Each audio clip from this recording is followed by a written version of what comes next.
to the RunRX podcast, where we talk about all things running. As many runners know, it's 90% mental. So join Coach Valerie and Coach Caroline as we go through the mental side of running. Hello, RunRX. This is Coach Caroline with your Tough Love Tuesday. And today what I want to talk about is this concept of things taking too long. I talked about it a little bit last week. We have people in our membership that get very frustrated when they have been practicing for a week or 2 weeks or even the first 3 weeks and they don't have it yet. And I brought up the idea last week about driving a car, and that when you were first driving a car, when you first had to figure out all the pieces and parts to, where to hold your hands and how to adjust your mirrors and how to be aware of your surroundings. And then I talked about the idea of driving with a stick shift. The same goes for running. When you first start, you're thinking about, okay, how am I holding my ears, shoulders, hips? How am I pulling? Where am I placing my foot? How does my foot feel when I'm pulling? Where is it when I'm pulling? You're thinking about all the things. And then, of course, the biggest one is falling. We have a lot of drama around falling, and I'll talk about that more next week. But what really hit me was I was reading this book called The Talent Code. And I think I mentioned it last week, but in The Talent Code, he talks about, are we born with talent, or is it learned? And you might have heard the story about Michael Jordan and how he actually didn't make it on the varsity, I think it was the varsity basketball team. And so he went and he practiced and he practiced and he practiced and practiced until he became, was able to go on the varsity team and go on to college and, of course, become one of the world's greatest basketball players. But that's a fantastic example of he wasn't born with the talent to play basketball. He practiced. And then I've heard stories about, and I think it was even in this talent code, he was talking about Charles Barkley and how Charles Barkley had a lot of trouble with free throws.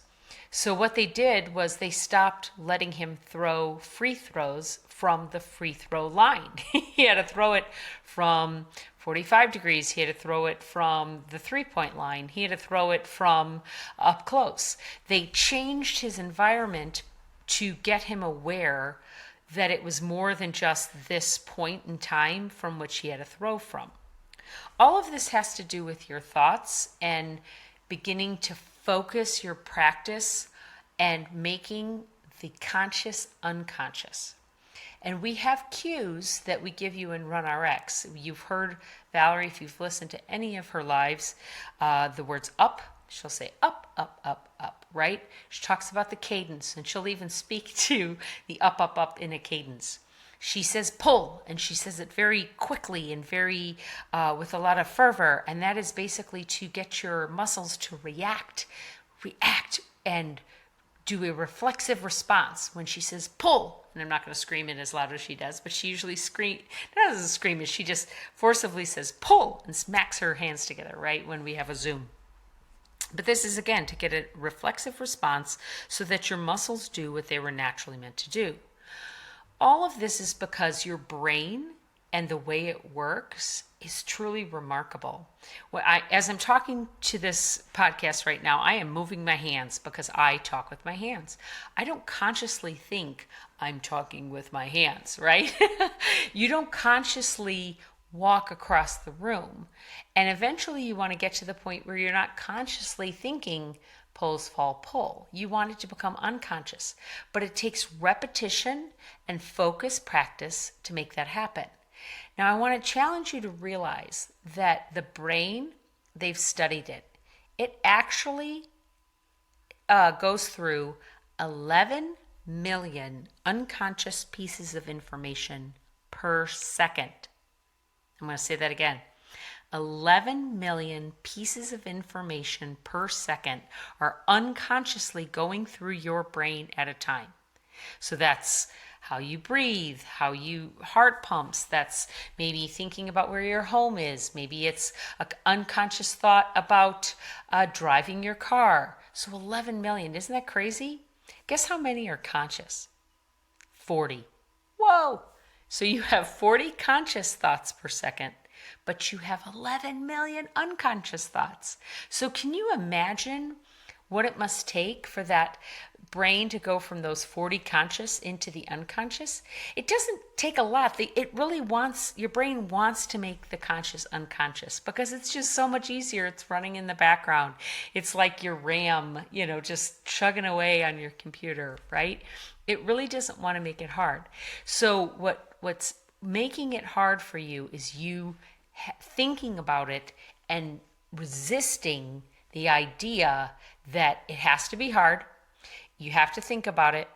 You need to know every single how of what you're doing instead of focusing your practice just 20 or 30 minutes a day, focusing it so that you know what you're doing in your movement, focusing your running, doing your running a little bit, making sure you feel it. If you don't feel it, stopping, resetting, going again. And that's what we teach you in the membership, is how to get that going.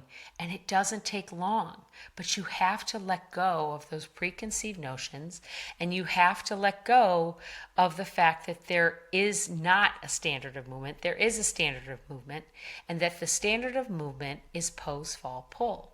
And we all have the natural ability to pull with muscle elasticity, and we all can work with gravity. Okay? Your only job is to do the pull. And so that is the only thing you need to be consciously aware of, is the pull and the pulling in response to your fall. That's it. Everything else is a nuance, and everything else is you complicating the situation. Okay? So that's what I want you to take away with your practice this week. 11 million thoughts per unconscious thoughts per second. Versus 40 conscious ones. Let's really try to make the conscious unconscious so that running becomes what it's truly meant to be, which is easy. Thanks, guys. Thank you for joining us on the RunRX podcast. If you'd like to know more, join us at www.runrx.fit. And if you have additional questions that you'd like answered on the podcast, email us at support@runrx.fit.